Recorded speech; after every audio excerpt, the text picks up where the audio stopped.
The fluorescent lights hummed their mechanical dirge at 11:16 p.m. when she first touched the dog tag. Danielle Ross stood in the ICU hallway of Oak Creek Memorial, folding a fitted sheet with the precision of someone who'd learned the skill on a cot in a combat field hospital, when the elevator doors slid open and the night shifted. She didn't look up. She never looked up during shift changes.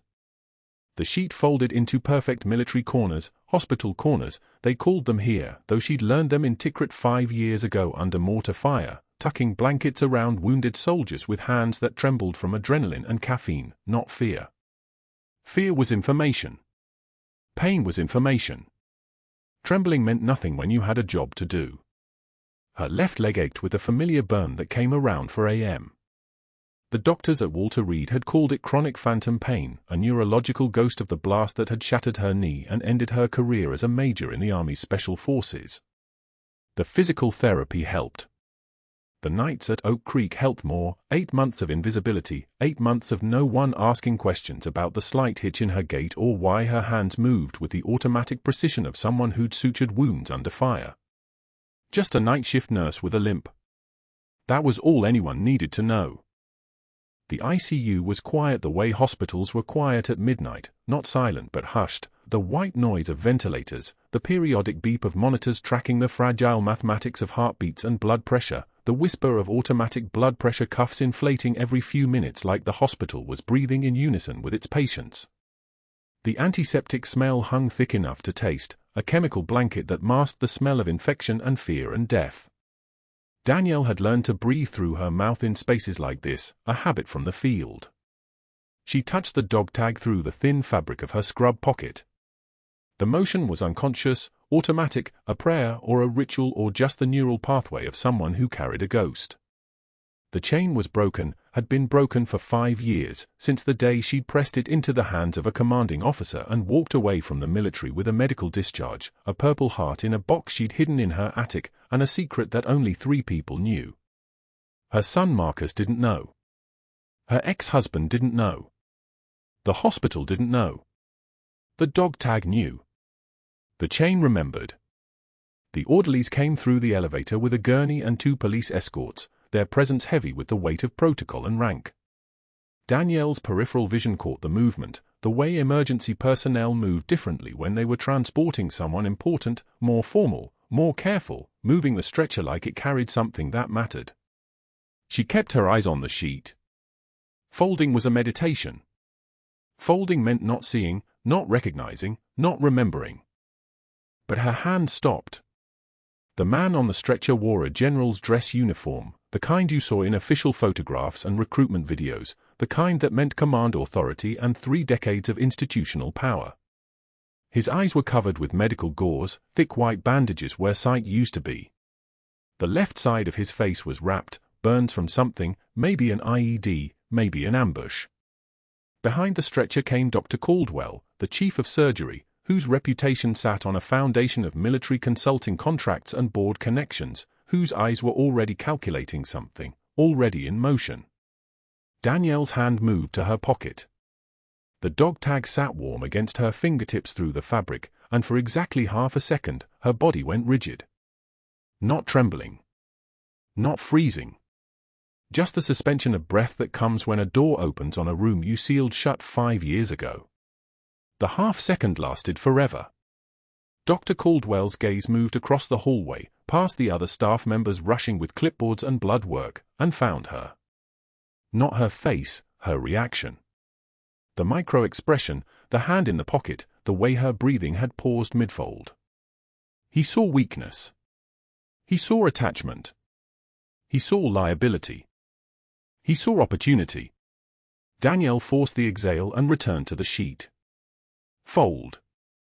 Tuck. Breathe. The military corners came automatically.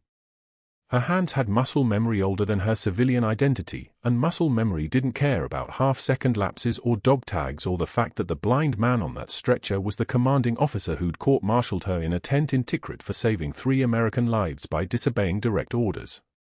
The court-martial had been a formality, a check in the box, a necessary sacrifice on the altar of institutional hierarchy. The court-martial had also destroyed everything. Dr. Caldwell didn't move. She could feel him watching, the way a predator feels a shift in the wind. She didn't look at him. She didn't acknowledge the moment. She folded another sheet, then another, the rhythm deliberate, the motion steady. This was her training now, not the Special Forces training from Tikrit, though that was in here too, buried under 8 months of practiced invisibility.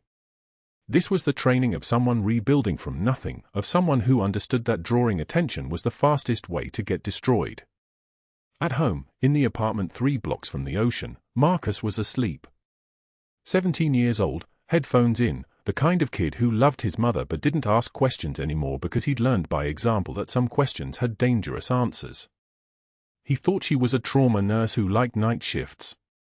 He thought the slight limp was from a hiking accident.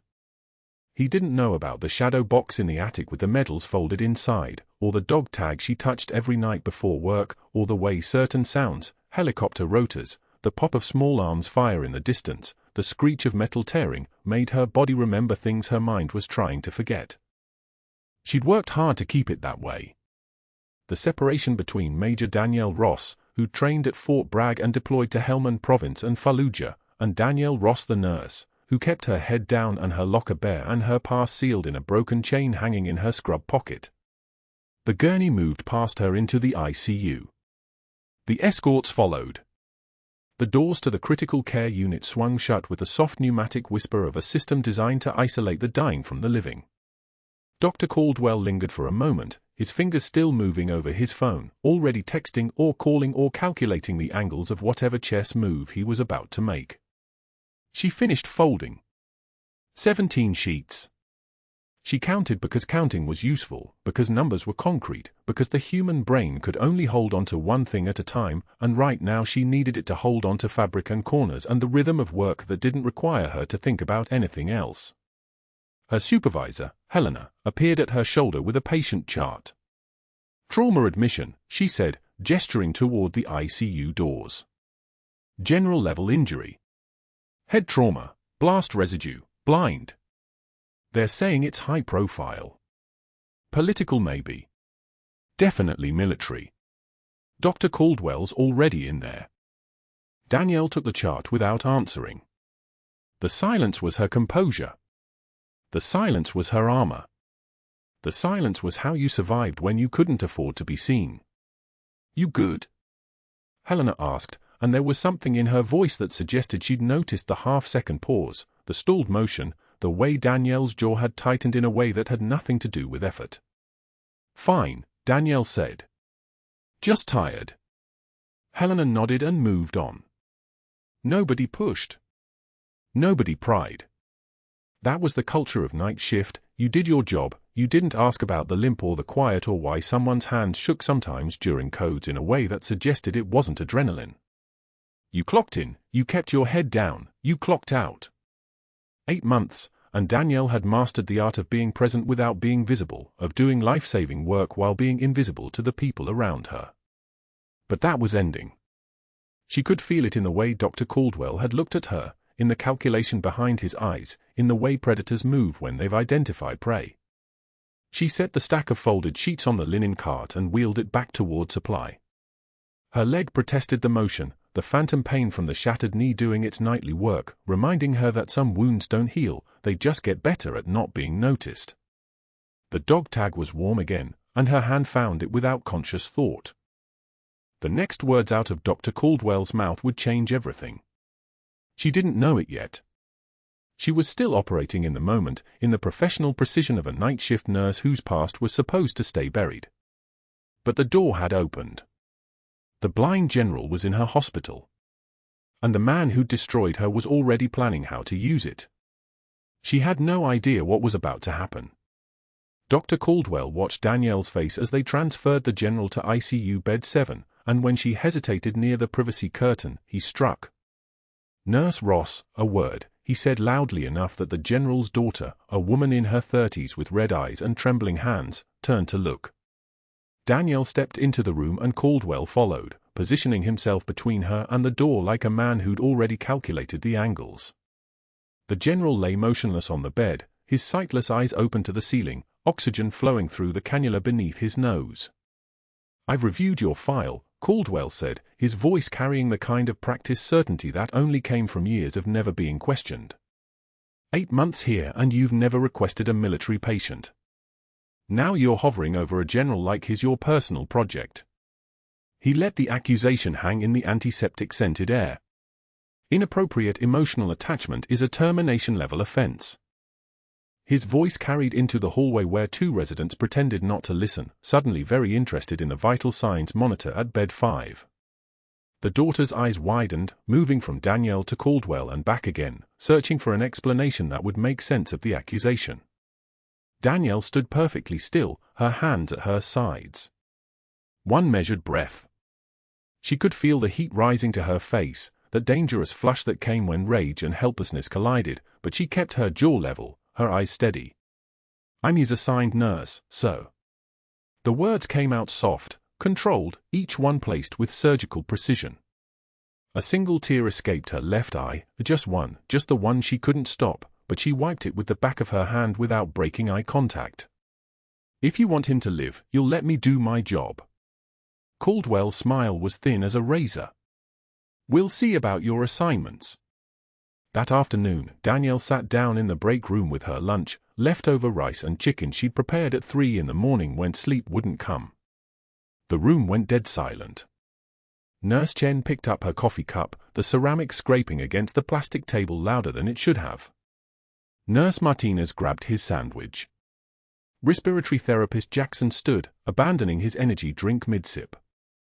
Within 30 seconds, all 4 staff members had relocated to the hallway, leaving Danielle alone at the table with only the flickering fluorescent light overhead, buzzing like a trapped wasp trying to escape its own brightness. She ate 3 bites. The chicken tasted like nothing. She threw the rest away in the trash bin near the sink, the sound of a container lid closing the only noise in the empty room.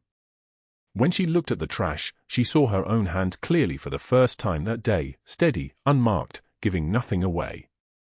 These were the hands that had inserted a chest tube in a field hospital outside Tikrit while mortar fire shook the tent so hard the surgical lights swayed like pendulums. These were the hands that had held a 19-year-old Marine's intestines while waiting for evacuation that might never come. And now these hands belonged to someone the nursing staff wouldn't even sit near. When she returned to the unit board that evening, there was a formal write-up pinned at eye level, typed on official hospital letterhead in a font that made it look more damning than it probably was, Nurse Danielle Ross, written warning, boundary violation with patient, Dr. R. Caldwell, Chief of Surgery. Every nurse walking past could read it. Could memorize it. Could let it reshape what they thought they knew about the woman who'd been working nights for 8 months without complaint, without exception, without ever asking for anything. Chen touched the paper as she passed, her finger tracing Danielle's name like it was contagious, like inappropriate emotional attachment could transfer through contact. By end of shift, someone had drawn a small question mark next to Danielle's name on the duty roster, a silent question mark that was somehow worse than an exclamation point would have been. Worse because it asked, who is she? Who are we protecting ourselves from? Danielle pulled the roster down, folded it once, and put it in her pocket without a word. Her face showed nothing. But that wasn't the worst part. Over the next 12 hours, Dr. Caldwell made 4 phone calls from his office while Danielle worked her rounds on the night shift, tending patients who refused to meet her eyes, who asked for other nurses, who treated her like she'd brought something dangerous into their rooms. First call to Barbara Chen, head of the hospital board's quality committee, his voice pitched at exactly the right frequency to sound concerned rather than malicious. We may have a liability issue with one of the night nurses. Previous discharge from service, possible instability around military patients. I don't want to speculate, but I've observed some behavioral markers that concern me. Not a lie. Just a selection of truths arranged like an ambush. Second call to HR Director Murphy while Danielle was drawing labs on the 2nd floor. I need you to pull Danielle Ross's employment file, specifically any gaps in her work history. Purely routine. The kind of routine that ended careers. Third call to Dr. Wesley, the incoming day shift attending. When you take over the general's care, I'm reassigning his nurse. Use Patterson instead, she's solid, no complications. No complications. Not like Danielle, with her sudden emotional attachment, her suspicious background, her sightless general who looked at her like she was the only person in the room who understood what it meant to lose your world. Fourth call to his attorney at 2:41 a.m. while the hospital slept. Hypothetically, if a nurse performed an advanced procedure without physician supervision, what's our documentation protocol? What are our liability protections? The kind of call that changed the shape of everything that was about to happen. Between calls, Caldwell altered the next week's duty roster with the casual precision of someone restructuring someone else's life. He moved Danielle to the pediatric wing, a floor she'd never worked, a specialty she didn't have, designed not as an assignment but as an exile.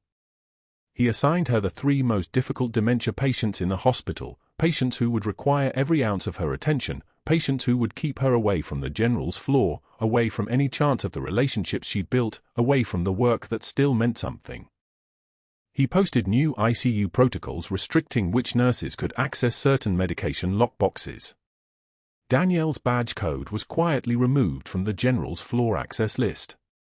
She wouldn't be able to enter even if she wanted to, even if there was an emergency, even if lives were on the line. The system locked her out with the impersonal finality of a door slamming. When Danielle arrived for her next shift at 10:45 p.m., finding her assignment had changed, she walked straight to Caldwell's office. She didn't hesitate. She didn't ask permission. She knocked, and when he looked up from his computer screen with an expression that suggested he'd been expecting this exact moment, she met that look without flinching. "Dr. Caldwell, I'm the only nurse on staff with battlefield trauma experience. The general has blast injury complications that require. Patterson has it handled." He didn't look up from his computer. Each word landed like a gavel. "Your new assignment is room 412. Dismissed." She stood there for 3 seconds, her hand gripping the door frame, her knuckles white with the force of her restraint. The trembling wasn't fear. The trembling was the sound of a major in an army uniform being replaced by a nurse in scrubs, and the effort it took not to cross this office and show this man exactly what she was capable of. Then she turned and took the stairs down, her bad knee screaming by the second flight, the pain sharp and specific and almost welcome because at least it was honest.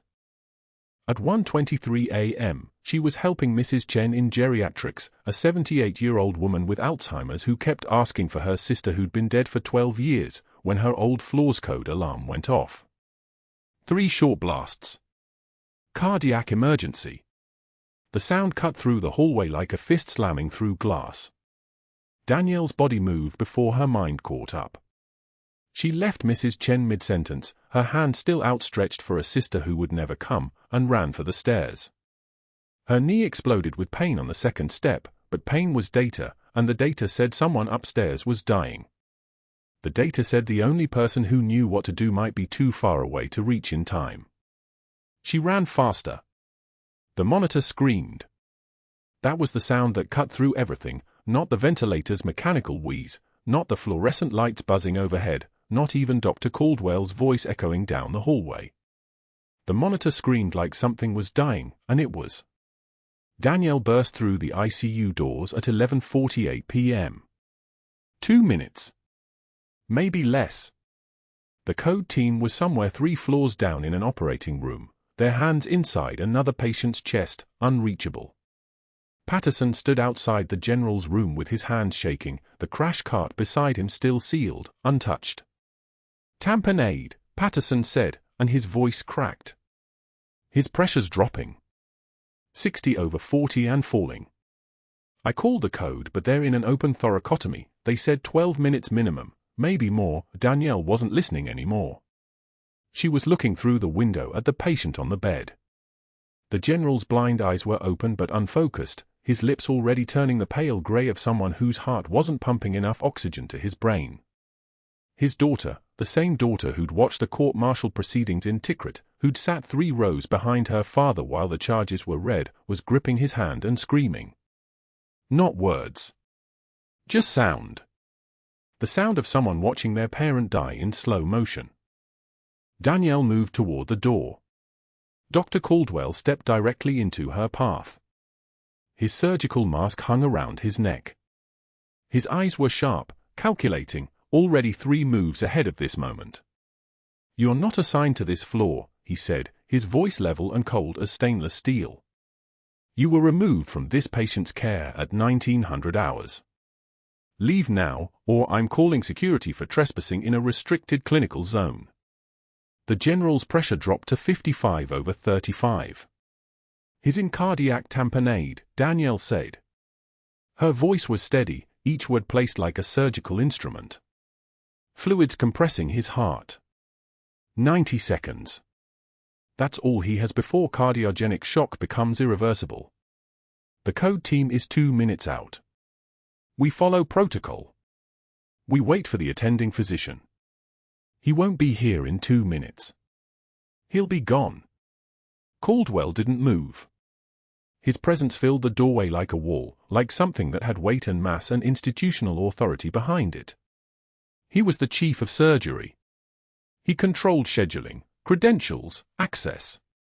He had the hospital board on speed dial and a reputation that moved through San Diego healthcare like a tide, and he was betting that a nurse without clearance, without documentation, without the legal standing to perform anything beyond vital sign monitoring, would back down. He was betting on protocol. On fear. On the understanding that some lines couldn't be crossed without ending a career. He was betting wrong. Through the window, Danielle saw the general's daughter lock eyes with her. The girl was maybe in her early 20s, her face streaked with tears, her mouth open in a silent plea. The same eyes that had been in the gallery 5 years ago in Tikrit, when her father, then colonel, about to be promoted to general, sat in the witness chair and signed the papers that ended Major Danielle Ross's military service. The papers that said she'd violated direct orders, that she'd exceeded her authority, that saving 3 wounded soldiers didn't matter if you did it without permission. Now those same eyes were asking her to save him anyway. Danielle's hand moved to her pocket. The dog tag was there, the broken chain wrapped around the metal, the only proof she carried that she'd ever been anything but a night shift nurse pushing a medication cart through hospital corridors. She touched it once, felt the cold against her fingers through the fabric, and then she pushed forward. Her shoulder caught Caldwell's chest with the force of someone who'd trained to breach doorways, who'd moved through villages in Kandahar and Fallujah with the fluid precision of apex predators trained to control space. Caldwell stumbled backward hard enough to hit the wall, his hand reaching out reflexively for something that wasn't there. "Security," he shouted, but Danielle was already through the door, already snapping nitrile gloves onto her hands with a sound like gunshots in the silence. The general's pressure was 48/28. His lips were darker now, the color spreading across his face like a bruise. His chest heaved as his body screamed for oxygen it wasn't getting. The fluid around his heart was compressing it, squeezing it, turning the strongest muscle in his body into something powerless. Danielle didn't hesitate. She didn't think about credentials or scope of practice or the career that was already burning. She thought about Tikrit. About the field hospital they'd set up in an abandoned school, about the 72-hour siege when the mortars came down so thick the dust never settled, about the combat knife she'd used to open a chest cavity when the surgical bay was already full and another soldier was bleeding out and nobody had a scalpel handy.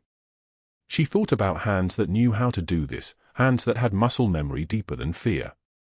"Alcohol prep," she said, and Patterson moved like he'd been jolted awake. The bottle was in her hand in 3 seconds. She swabbed the area between the 4th and 5th ribs, finding the intercostal space by touch alone, the landscape of human anatomy more familiar to her than the geography of her own civilian apartment. The general's daughter was crying, but she wasn't looking away. She was watching like she needed to see, like bearing witness was the only thing she could offer. The 14-gauge angiocath needle was on the crash cart. Danielle drew it into her hands like it was an extension of her nervous system. The general's blood pressure had dropped to 44/22. The monitor was tracking a rhythm that shouldn't exist, his heart struggling against the weight of fluid like a fist clenching inside a sealed box. She positioned herself at the bedside, her body between the patient and the window where Caldwell was standing, visible but not the focus, her hands the only thing that mattered now. 40 seconds, she said to Patterson, though they both knew he was just a witness now. The procedure was beyond his scope. It was beyond hers too, technically. Legally. On paper. But paper was something that other people lived by, and Danielle was past the point of caring about paper. She placed the needle at the fourth intercostal space, 2 fingers below the left nipple, the landmark every combat medic knew by heart. The general's breath was barely a whisper. His blind eye stared at the ceiling. His daughter's hand tightened on his. The needle went in. The resistance was immediate, the thickness of the pericardial sac, the fluid inside pressing back like it had weight and purpose. Danielle's hand was steady as a surgical laser. No tremor. No doubt. Just the quiet authority of someone who'd done this in the dark under mortar fire and had the muscle memory to prove it. She advanced the needle millimeter by millimeter, feeling for the give, the moment when the pericardial fluid would start moving. There. The hiss of air escaping. Dark fluid came back into the syringe. Blood mixed with serous fluid, the product of the general's own heart weeping fluid under the stress of whatever internal catastrophe had happened, a wall rupture, a valve failure, 1,000 things that could go wrong in a body stressed to its limits. Danielle withdrew the syringe, set it down, and repositioned for a second draw. The monitor ticked upward. 52/34. The general's lips were still pale, but the color wasn't spreading anymore. His chest was still heaving, but there was less panic in it now, less the quality of drowning. The second draw brought more fluid. And more. 200 milliliters.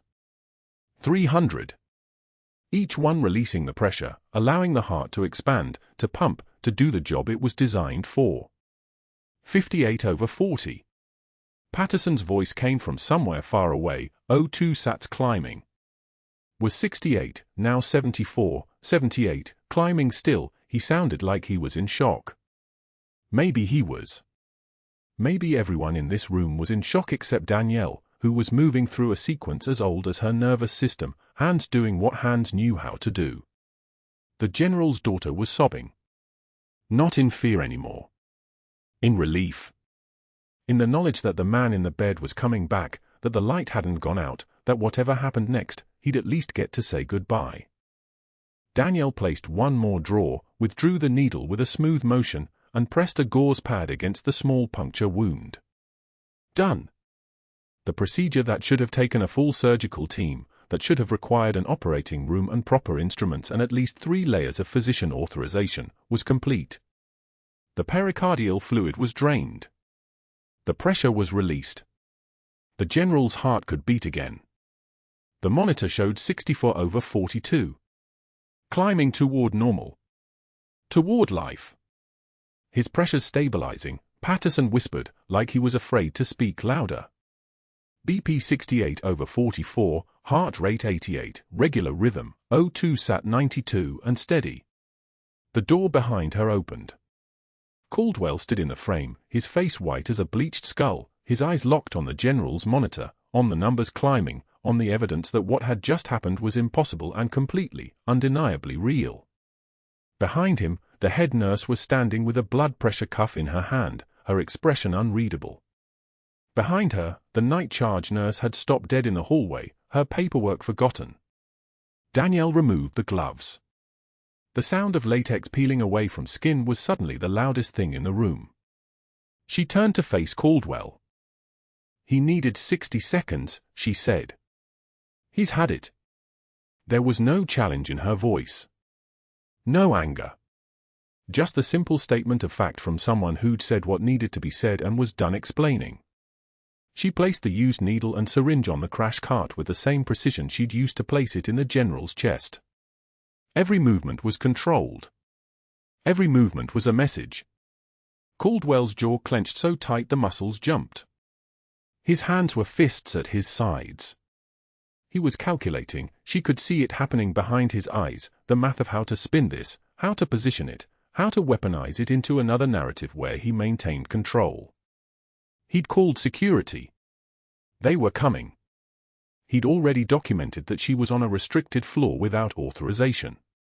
He'd already filed the complaint about scope of practice violations. The facts were on his side. But the general was alive. And everyone in that hallway had watched him die and watched her save him, and no amount of documentation was going to unsee that.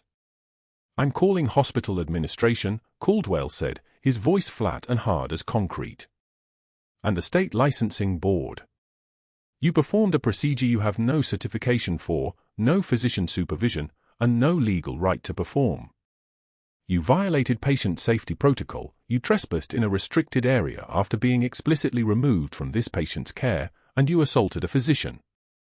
You're done here. Finished. I'll make sure you never work in healthcare again." Danielle met his eyes. She didn't blink. She didn't flinch. She didn't explain or apologize or defend herself. She just held his gaze with the kind of calm that comes from having already survived the worst, from knowing that some lines are meant to be crossed and some rules are meant to be broken when lives hang in the balance. "He's stable," she said. "Call the code team off." Then she turned back to the general, to the daughter who was crying with her head pressed against her father's shoulder, to the monitor that showed a heartbeat coming back from the edge of nothing. She checked the 4, adjusted the flow, confirmed the readings one more time. Everything was climbing. Everything was stable. Everything was going to hold. Behind her, Caldwell left. She heard his footsteps in the hallway, heard him on his phone, heard the words "immediate termination" and a violation of multiple protocols drift back into the room like distant thunder. She heard it all and she didn't care. The dog tag in her pocket felt heavier now, the weight of it grounding, the reminder of what it meant to choose saving a life over saving a career. The code team was standing down. The general was breathing on his own. The daughter was holding her father's hand, and in a few hours, when the sun came up over San Diego, maybe the general would remember that the nurse who'd saved his life was the same major he'd destroyed in Tikrit, or maybe he wouldn't, because he was blind and 5 years was a long time and people changed in ways that made them unrecognizable even to themselves. But that wasn't the worst part. The worst part was that Dr. Caldwell was already on his phone with the board, already spinning the narrative, already calling in favors and allies and the full weight of institutional authority that protected men like him. And in exactly 90 minutes, Danielle was going to find herself standing in the HR office with security waiting at the door, watching her pack the contents of her locker into a cardboard box while her entire civilian life burned down in real time. But right now, in this room, at this moment, she'd done the only thing that mattered. She'd kept him alive.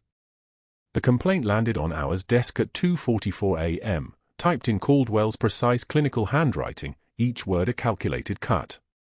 Unauthorized procedure. Outside scope of practice. Patient endangerment. Violation of direct orders. He'd CC'd the chief medical officer, the risk management director, and the board's compliance officer. The language was airtight, not accusations, but documentation. Facts. Evidence. The kind of paper trail that couldn't be disputed because it wasn't emotional. It was institutional. By 3:10 a.m., Caldwell's phone calls had begun. Barbara Chen, the board chair who sat on 3 healthcare networks and owed Caldwell referrals worth 6 figures annually. "Barbara, I need your guidance on a termination issue. One of our nurses performed a physician-level procedure without supervision. Cardiac tamponade drainage. Cardiac puncture, Barbara. If that needle had nicked the descending aorta, we'd be explaining a wrongful death suit." He paused, letting the silence work. "I'm recommending immediate termination and reporting to the nursing board." I wanted the board to hear it from me first. The next call went to Connor Hayes, a hospital board member whose son attended the same country club as Caldwell's nephew. "Connor, I hate bringing this to you, but we have a serious liability situation. One of our nurses, Danielle Ross, performed an invasive cardiac procedure without physician oversight. I caught her just in time, stabilized the patient myself, but the liability exposure is substantial. I've already filed the formal complaint. Just wanted you to know before it hits the legal review." Each call was the same architecture, problem framed as institutional threat, Caldwell positioned as the reasonable protector, the nurse positioned as a reckless danger. The duty roster was altered at 3:48 a.m. by a shift manager who'd received a call from Caldwell's assistant. "Remove Ross from ICU rotation effective immediately. Put her on the surgical unit floor, 3rd shift. Limited patient contact. It wasn't dramatic. It wasn't a confrontation. It was logistical. A single line changed in a spreadsheet. And just like that, Danielle was cut off from the general's care, from the floor where she'd worked, from the life she'd built in this hospital over 8 months. The general would wake up tomorrow and ask for the nurse who'd saved him, and no one would be able to give him an answer. HR called at 3:45 a.m. Murphy, the department director, sounded exhausted. "Danielle? I need you to come to my office. Before your shift ends." Not a question. An instruction wrapped in corporate language. She found him sitting at his desk with the complaint already printed, Caldwell's words visible in the margin notes. Murphy's hands fidgeted with a pen. He still wouldn't meet her eyes. "Dr. Caldwell has filed a formal complaint regarding your conduct during the general's medical emergency." His voice was the kind of neutral that meant he'd already decided the outcome. "The complaint documents an unauthorized invasive procedure performed without physician supervision, outside your scope of practice as a registered nurse. We're terminating your employment effective immediately." The words landed like distant detonations. Danielle's hands were steady. Her breathing was steady. The only thing that moved was her jaw, muscles tightening beneath skin that had learned, over 17 years in uniform, how to absorb impact without flinching. "You understand the termination is immediate?" Murphy asked, misreading her silence for confusion. "Security will escort you to your locker. You'll have 15 minutes to collect your personal items. Your badge will be deactivated. We'll mail your final paycheck and separation documents to the address on file." A guard appeared in the doorway, the kind of security they used for difficult terminations. Not angry. Not aggressive. Just there. Waiting. A physical embodiment of institutional decision-making. Danielle stood without being asked. "I understand." The walk to her locker felt like it existed outside of time. 3rd floor. The same corridor where the general had come through on the gurney, where his daughter had run past her in panic, where she'd made the choice that ended everything. The air smelled like antiseptic and something else, the sharp chemical tang of someone else's fear, someone else's ending. Her locker was small. A photograph of Marcus at age 13, before he got tall enough to make her look at him and see time passing. A tube of muscle rub she'd used after double shifts. A single dog tag on a broken chain, the one she'd lost in Tikrit, the one she'd stopped looking for 5 years ago. She'd found it in her field pack after she'd been medically discharged, a ghost of the life she'd left in the desert. Caldwell stood at his office window on the 4th floor, arms crossed, watching her emerge into the parking lot. She could feel his eyes like targeting lasers. He'd won. The calculation had worked. The socially awkward nurse with the hidden past was gone, her credibility destroyed, her intervention reframed as recklessness, her life at Oak Creek Memorial reduced to a single line in a HR termination file that would follow her from hospital to hospital, state to state, for the rest of her career. No one would hire her after this. No one would trust her. But that wasn't the worst part. The worst part came at 11:33 p.m. when Danielle returned to Oak Creek Memorial with her old badge, the one she'd forgotten to turn in, the security system not yet updated. She descended to the basement laundry room where she'd folded linens during her first shift, back when she'd still believed she could disappear into civilian life, could become someone else, could leave the major behind. The basement was empty except for the industrial washers that hummed like distant helicopters. She pulled her scrubs from the bag she'd brought. The fabric still carried the smell of betadine and blood, the general's blood, the blood that had meant life returning to his tissues, oxygen flowing back to his brain. Her hands moved automatically, folding the waistband against the seams, then the arms, the way you learned after 1,000 field rotations. The fluorescent lights buzzed overhead. The dryer rumbled somewhere unseen. But her hands wouldn't stop shaking. She folded the scrubs again. Refolded them. The muscle memory that had held steady through 2 IED blasts, through a knee reconstruction in Walter Reed, through the administrative hearing where she'd been called reckless, called dangerous, called a soldier who didn't understand the limits of her own authority, that muscle memory cracked at the seams. She'd broken protocol. She'd stepped outside her scope. The complaint was technically correct. But the difference between protocol and keeping someone alive was 3 more hours. 3 more hours for the general to grip his daughter's hand without the morphine making him mean. 3 more hours for her to tell him something he needed to hear, or not say anything at all, just be present in the way that people who've faced mortar fire can be present, quiet, steady, the kind of calm that comes from having already survived the worst. The scrubs fell from her hands. They lay on the tile floor in a pile that suddenly looked like the uniform of someone who'd never been a major, never been anything except what they'd all made her, just a nurse, just a civilian, just a woman who didn't know her place. Somewhere above her, 3 floors up, the general was awake now. His heart was beating. His lungs were breathing. His daughter was probably still there, holding his hand, and he would definitely ask, who had saved him. And his security detail would consult his records, find no name attached to the intervention, no identification, nothing except a procedure documented in his medical file under nursing staff with no signature. She would become a ghost. That's what this was. Not humiliation, that would at least acknowledge she existed. This was erasure. This was being removed so completely that even the person whose life she'd saved would never know it was the major from Tikrit, the one he'd court-martialed for making a judgment call that violated orders but saved 3 lives, the one he decided was too dangerous to trust. Danielle picked up her scrubs and folded them one more time, her hands finally steady, the trembling moving deeper where it couldn't be seen. Danielle was walking to her car with a cardboard box of her locker contents when Marcus ran across the parking lot, his 17-year-old legs pumping hard, his breath coming in gasps. He was carrying something. A shadow box. Her shadow box. The one she'd kept hidden in the attic for 5 years under old winter coats and plastic storage bins, behind the boxes of his childhood drawings.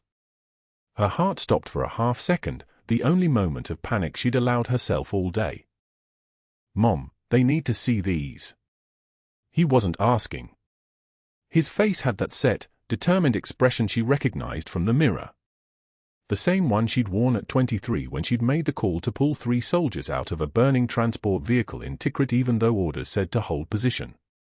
Disobedience that saved lives. Disobedience that cost her a court-martial. She opened her mouth to tell him no. To tell him to get back in the car. To tell him some truths were meant to stay buried. But he was already striding past her, already moving toward the hospital entrance with the purposeful gait of someone who'd made a decision that wouldn't bend.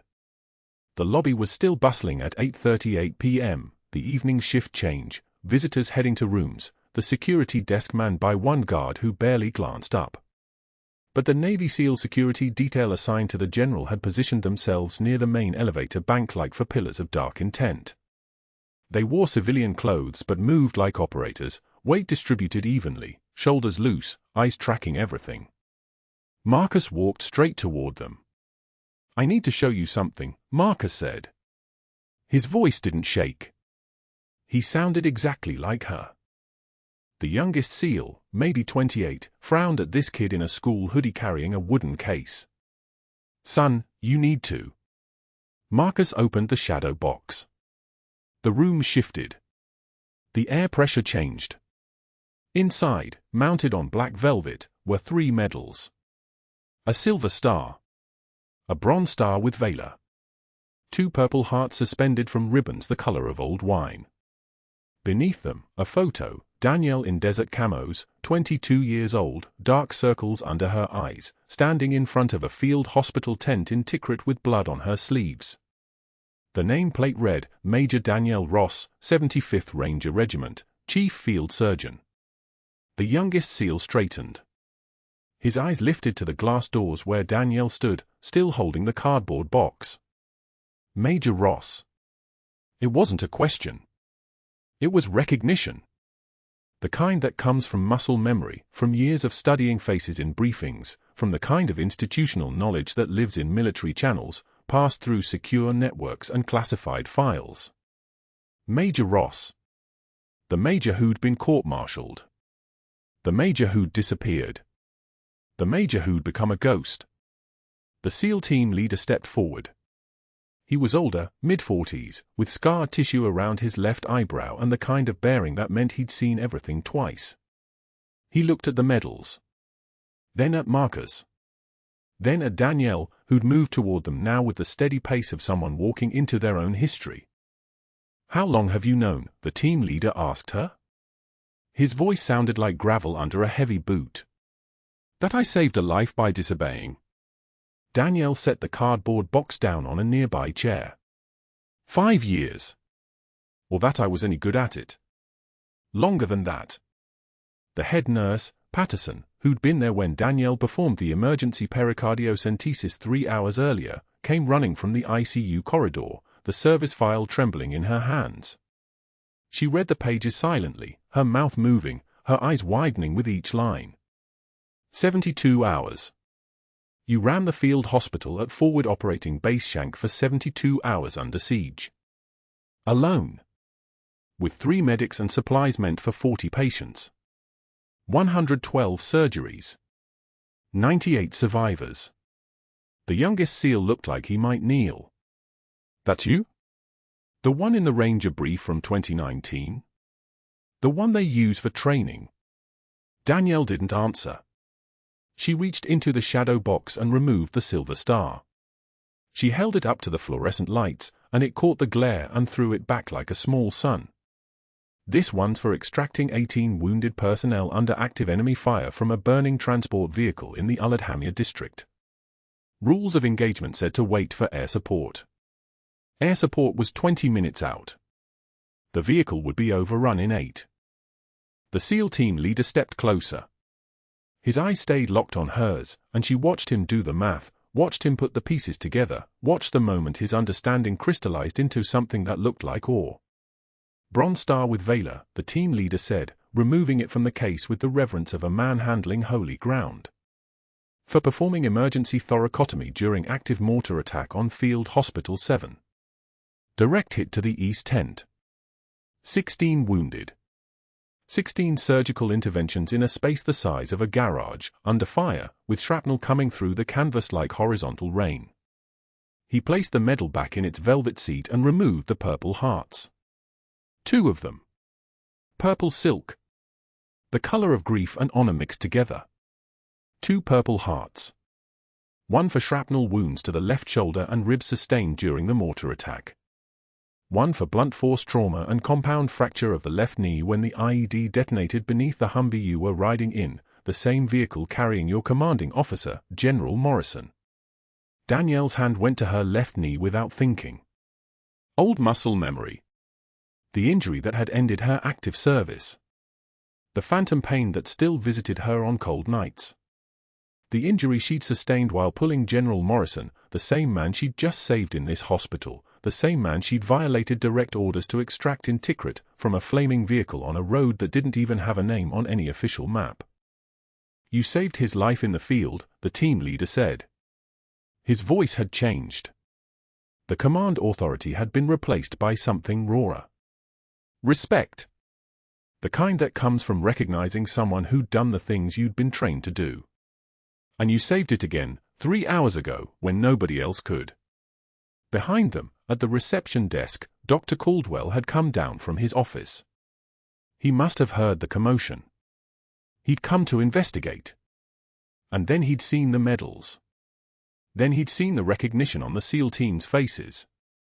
His skin had gone the color of old paper. His hands hung at his sides like they didn't belong to him anymore. "That's not possible," Caldwell said. His voice came out thin. "Fractured. She's a nurse. She's just a..." But that wasn't the worst part. Because standing in the hallway behind the SEAL team, having been quietly present the entire time, having walked in through the service entrance with his FBI credentials and his folder of evidence, was Agent David Rivera. He'd been investigating Dr. Caldwell's military consulting contracts for 3 months. Fraud. Stolen Valor. Fabricated service records. He'd been waiting for the right moment to move in. and he'd just watched Danielle Ross transform from a night shift nurse in scrubs into Major Danielle Ross, 75th Ranger Regiment, in front of witnesses who could verify every word. "Dr. Caldwell," Rivera said, stepping forward with a kind of deliberate calm that meant handcuffs were about to become relevant. "We need to talk about your claimed military background and your consulting contracts with the Department of Defense." Caldwell's face went white. A whiter shade than white. The color of a man realizing that the ground beneath him had been hollow the entire time.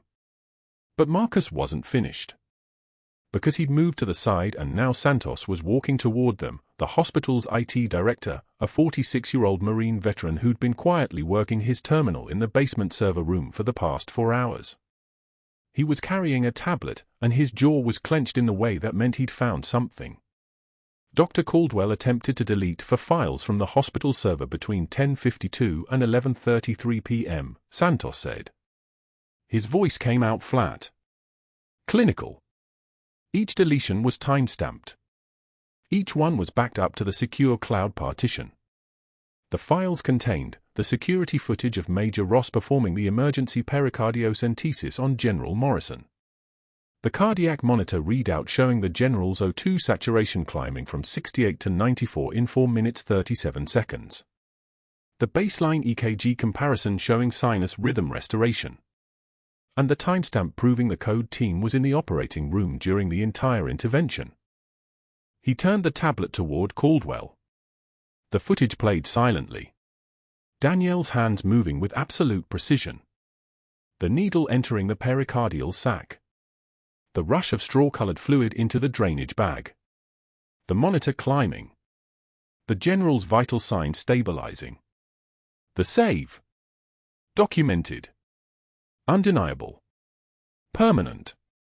You attempted to erase evidence of a life-saving medical intervention to protect yourself from professional negligence charges, Santos said. His Marine voice was very quiet. The kind of quiet that came before something broke.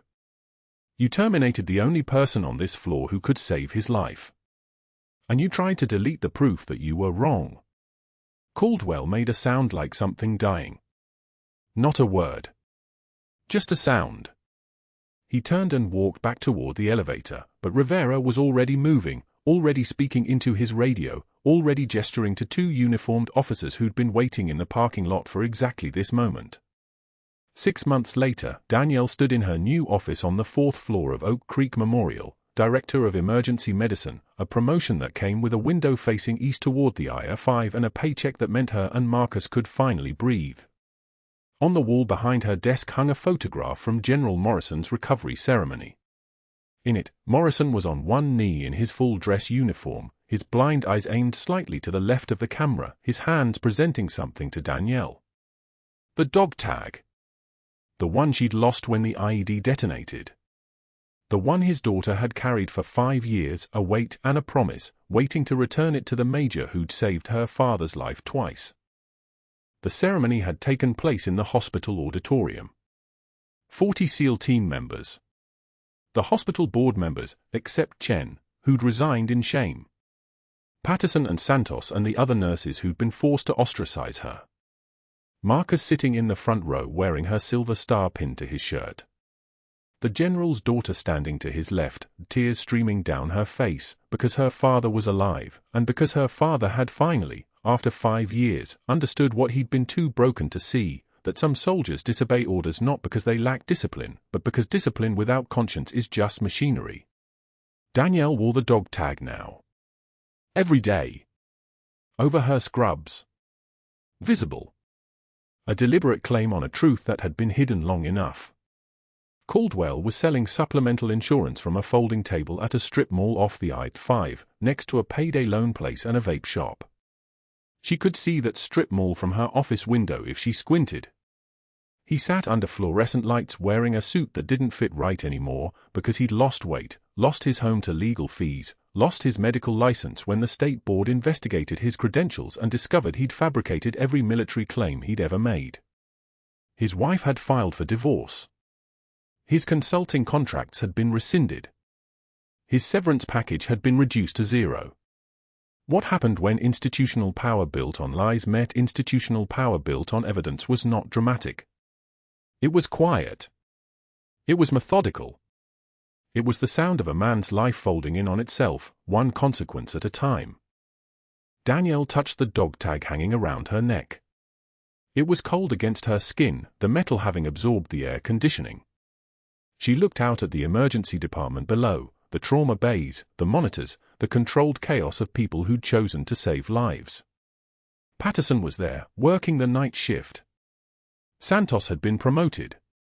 Chain had apologized in writing. The general was home now, his vision returning in fragments, light and shadow and then shapes, and then one morning, colors. His daughter visited him every week. She'd started her own foundation supporting wounded veterans.